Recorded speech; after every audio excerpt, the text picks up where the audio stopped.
Tulsa City Councilors are on the road to Dallas right now. 2 Works For You reporter Joe Hinkie is live with the reason they first visited Helmerich Park before leaving town. Joe?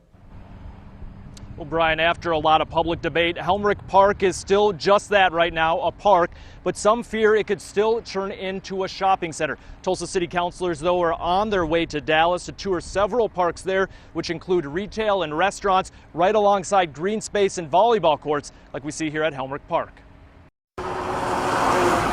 Just off Riverside and 71st, signs like this one mock how some feel city leaders are handling Helmerich Park. The only acceptable conclusion to this will be the abandonment of the idea of selling this park for commercial development. As city councilors checked out Helmerich Park before heading to Dallas, members of the Helmerich Park Defense Alliance, including former Mayor Terry Young, also showed up.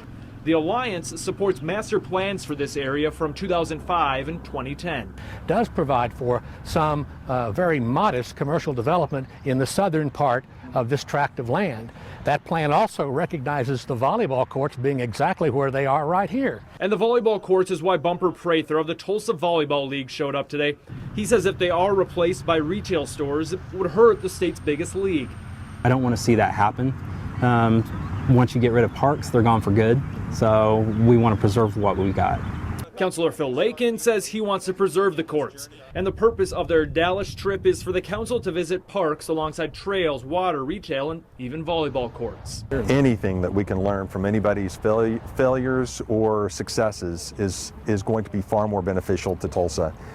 We all travel to various places and we get good ideas, but oftentimes we don't travel together to those places. And the long-rumored retail store heading to Helmerich Park, there will also be a visit to a Dallas location. What's an REI look like? I know what an REI looks like, but several councilors have never been to an REI before. Joe joins us once again because any development at Helmerich Park is on hold right now. And why is that? Well, Brian, a 29-page lawsuit was filed by the Helmerich Park Defense Alliance. It's still active. They're waiting for the city to respond to that lawsuit still, and that is holding up any development here as it objects to the sale of this piece of property. Coming up at 6, we'll also look at how expensive to taxpayers the councilor's trip to Dallas is. Brian?